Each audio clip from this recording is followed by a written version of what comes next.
Hi, I'm Paul Stringfellow, and welcome to episode 1 of Tech Takeaways, where we give you the inside track of business technology.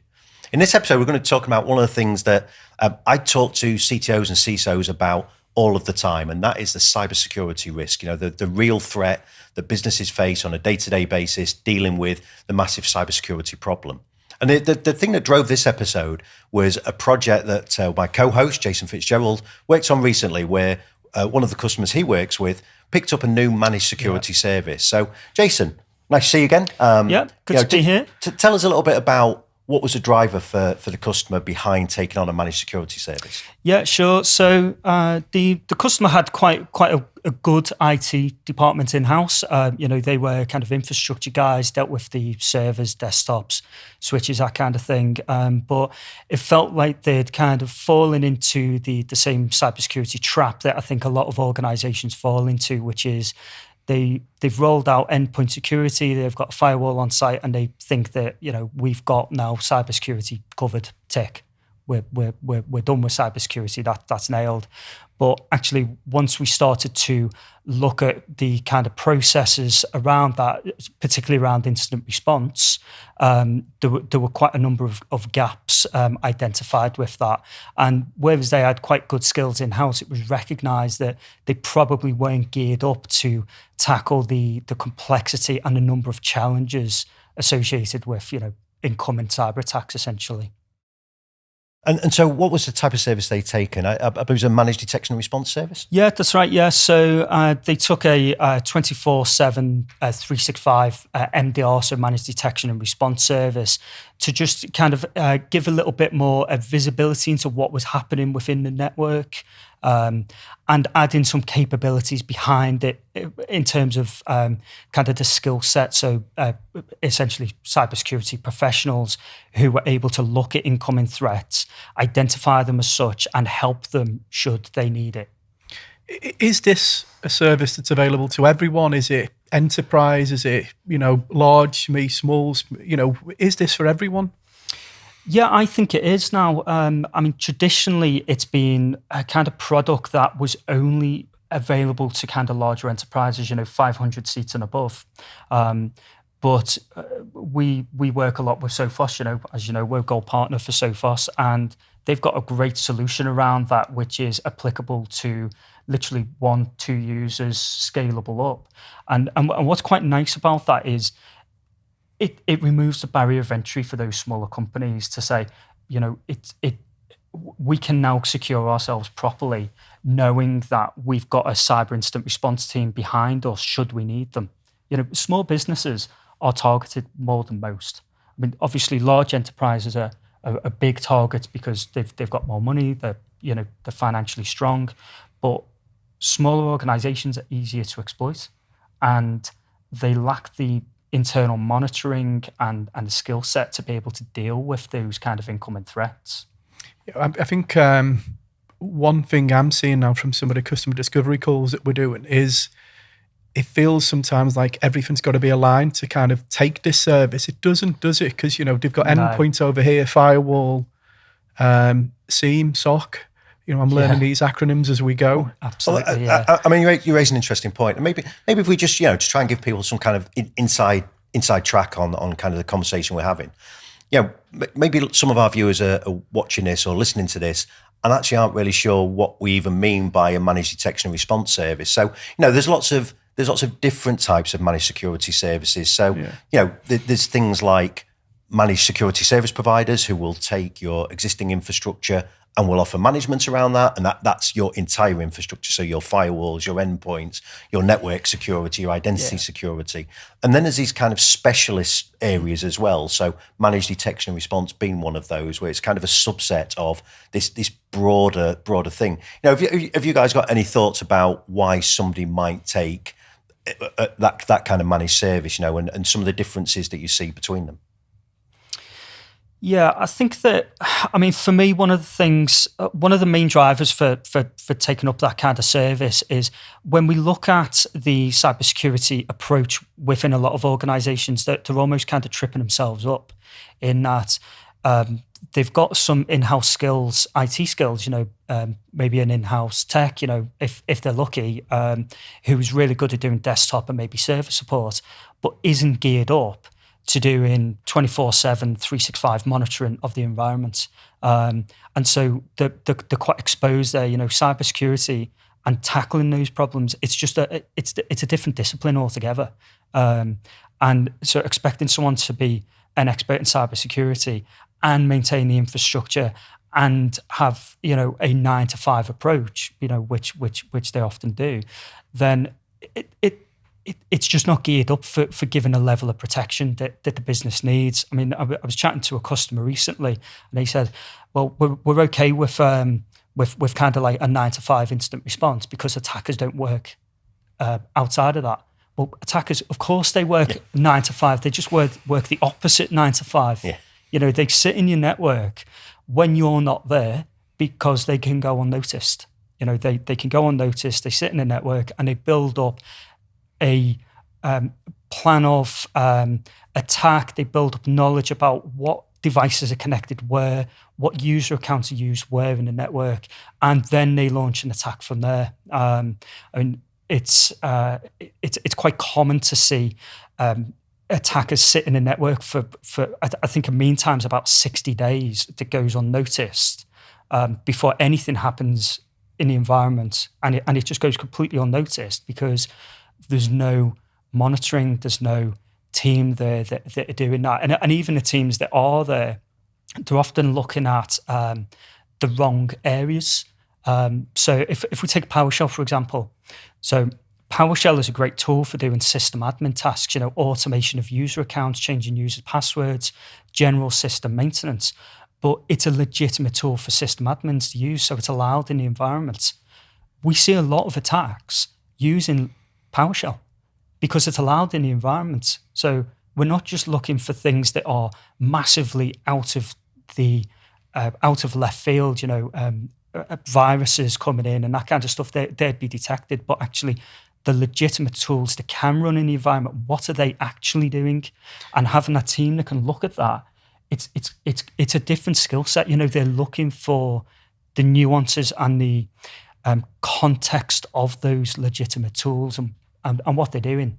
So what does MDR bring to that scenario? Is that monitoring what's going on and will react out of hours? Absolutely, yeah. So what the MDR service will do is look at those kind of indicators to see is this a legitimate process? Is this something that we would expect to be happening within the environment? Or is this something that is actually probably a legitimate process running? So when we talk about PowerShell, we're talking essentially about launch an attack using legitimate tools that are within the environment. So if we look at those attacks in detail, most of them have got an indicator, it's something like 90-odd%. There's an indicator within the environment weeks before the attack happened, but it went unnoticed. So it could be a service running on a server changes the way it operates slightly, and that just goes under the radar because it's a legitimate service and it's allowed. It's doing nefarious things, but it's an allowed service. And this is a complexity of threat, isn't it? Yeah. I think we're often, I think that's one of the biggest challenges that when I speak to organizations, it's one of the biggest challenges they see is it's just so complicated. The threat landscape is changing all of the time.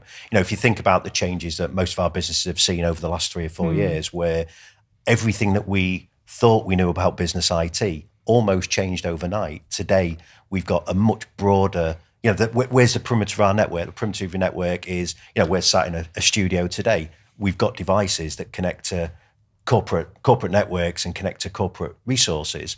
Well, we're now the perimeter of that network. The perimeter of the network's no longer the office.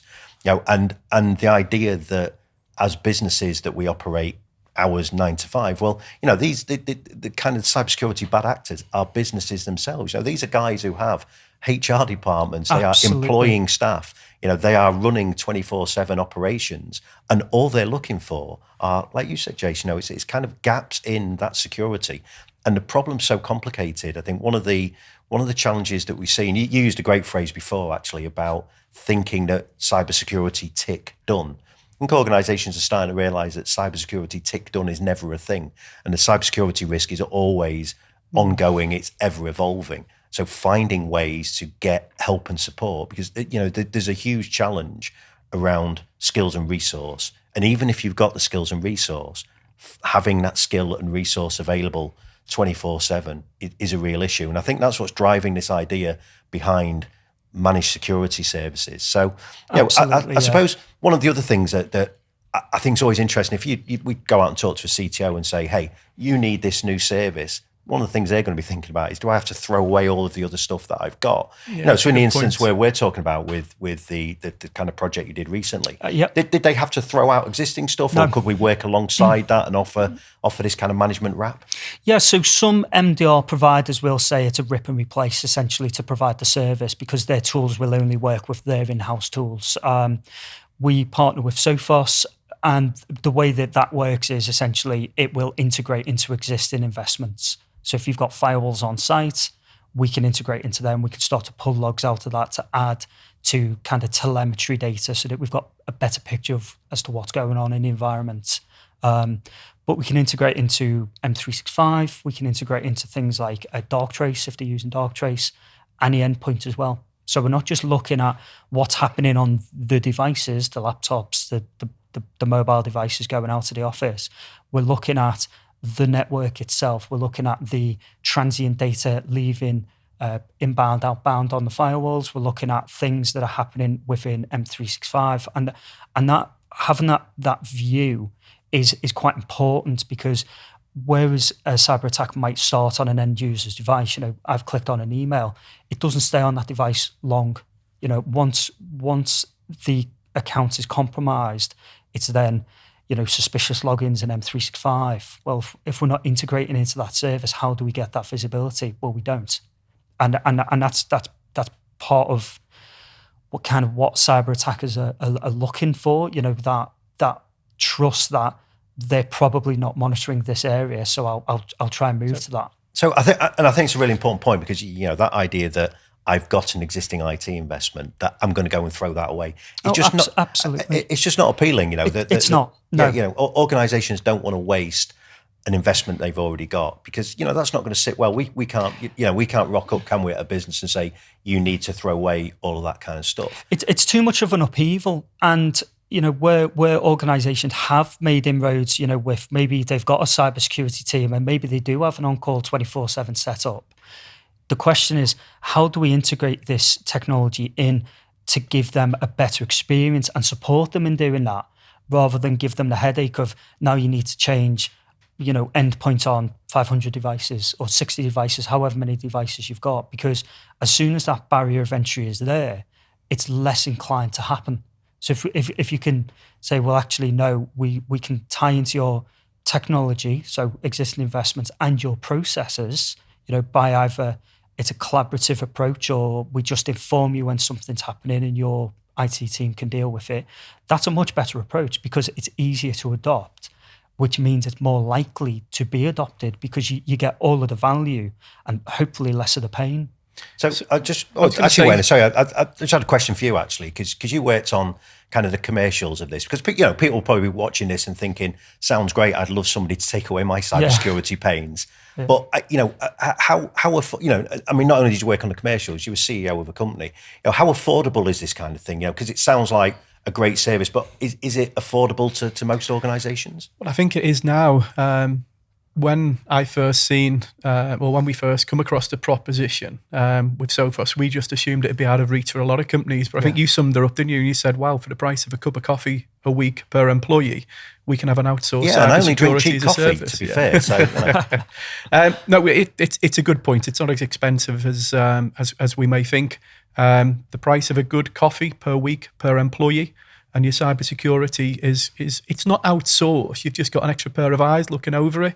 And then there's the breach warranty. So if you are breached after following all of the, tick, tick, tick, I think it's $1 million is available to help you with the unraveling of the mess that it's created, really. So, well, and that's a big thing, isn't it? Because again, from a business owner's point of view, that idea that something, if I've done everything right and I still get breached, because it's not a guarantee that you won't, but actually the support there that says, hey, we'll help you towards the cost of recovering the business. That's a huge benefit, I think. And actually, just for people who are interested in finding out a bit more of this, Wayne, I know you've organised an event in Liverpool towards the end of the month. Do you want to tell us a little bit about that? Yeah. Wednesday, the 26th of April at the Cotton Exchange in Liverpool. Paul Ostringi will be talking with John Hope from Sophos, just talking about cybersecurity as a service. And there'll be some, key takeaways of what you can do to, to protect your business, how hackers breach your network, how long they stay for. Yeah. So it'll be, a lot of key takeaways for business owners, for people who work in technology. It's a couple of 45-minute sessions, so best part of the morning. But there'll be some nuggets that we can take away. I know we didn't want to use nuggets, but use takeaway 4 times. Nuggets are fine in concept. Where can you find out more about it?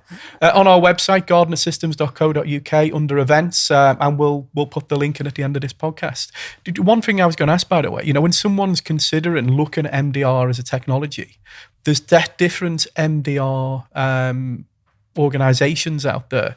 One of the reasons that we partnered with Sophos is because it wasn't rip and replace, and it was complement existing infrastructure. And that's what I was saying before about wanting all of the contract dates to align, so you could buy this full service. But what considerations should a CISO and a CTO look at when they're looking at an MDR provider? Yeah, so for me, I think it's all around the incident response. I think that still a lot of organizations are too focused on what do we do to keep the attackers out of the environment, and they're not necessarily spending enough time considering what happens should an attacker get into our environment, in the form of, how do we respond? Who responds? Have we got the skills in-house to rebuild our network if we need to? Have we got the skills in-house to stop a threat in its tracks? So for me, it's about the response. So what skills you're going to get? What's the response time on it?